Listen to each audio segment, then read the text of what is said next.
This is the story of Cinderella. Once upon a time, there was a family formed by a dad, a mom, and a beautiful girl. For many years, every one of them was very happy, till the day the mother died and she had to go to heaven.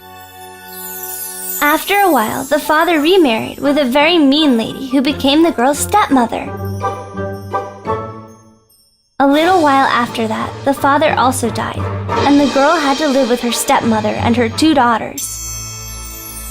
Since then, the girl was forced to work very hard, and as she was always dirty and covered with cinders, she was nicknamed Cinderella. Cinderella was in charge of every chore in the house. She cleaned, swept, and kept the house tidy while her stepmother and stepsisters treated her really bad. One day, an invitation from the king to attend a ball in the palace arrived to the house.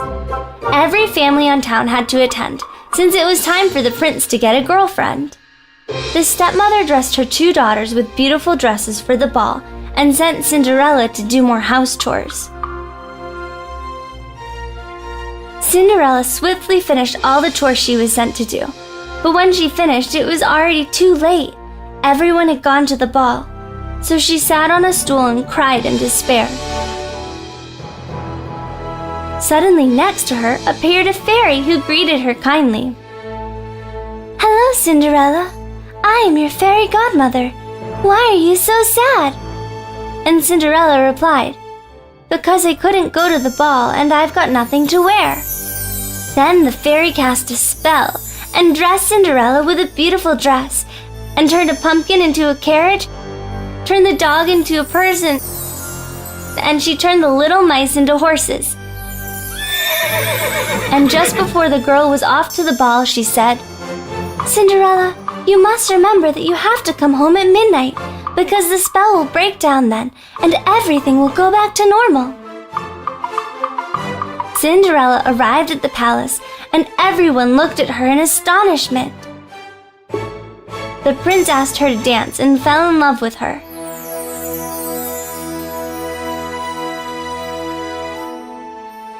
Suddenly, the clock struck midnight, and Cinderella ran off home so quickly that a shoe fell on the way. The prince couldn't stop her, but he did find the glass shoe that fell off. The next day, the prince announced to the town that he would marry the girl who would fit into the glass shoe. When the prince's envoys arrived to the stepmother's house for them to try on the shoe, the lady locked up Cinderella in a closet so she wouldn't be able to try it. But the mice, who were friends with Cinderella, looked for the key and opened the door.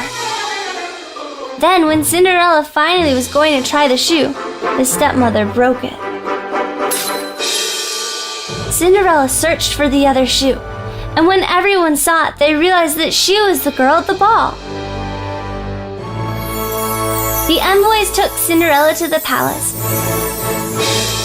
and when the prince saw her, he fell in love with her. Finally, Cinderella and the prince got married and lived happily ever after. The Wolf and the 7 Little Goats. This is the story of the wolf and the 7 little goats. Once upon a time, there were 7 little goats who lived with their mother at the forest. Near that place, there was also a mean wolf.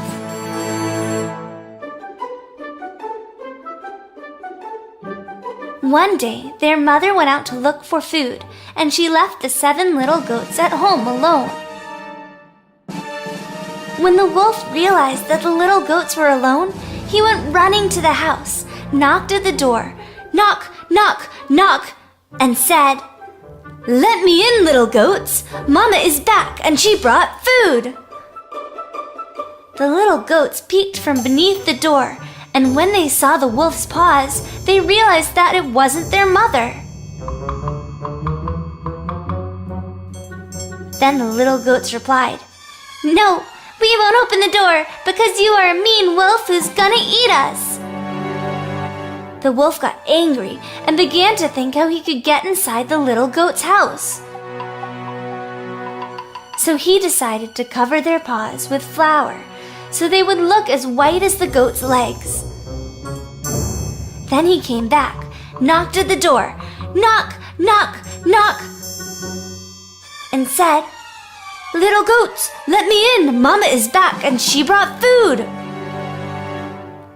The little goats peeked from beneath the door and saw that who knocked had white legs, so they opened the door thinking that her mother had come back.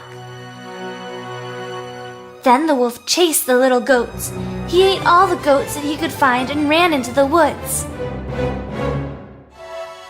But the smallest goat of all of them managed to hide behind the clock, and he was safe.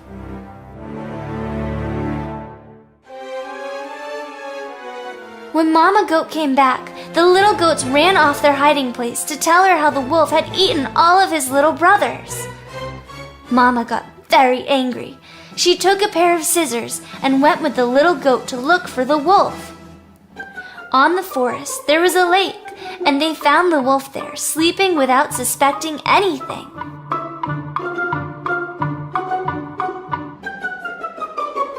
Then the goat approached silently, and carefully she opened his belly with the scissors and freed all of the little goats.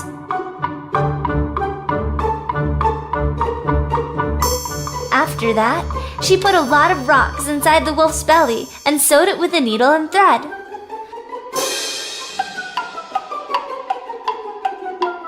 When the wolf woke up, he had a very big belly, a belly filled with nothing but rocks, and he was very thirsty. He got to the lake to drink some water, and there he fell. So Mama Goat returned home with her 7 little goats, and the wolf never ever bothered them again.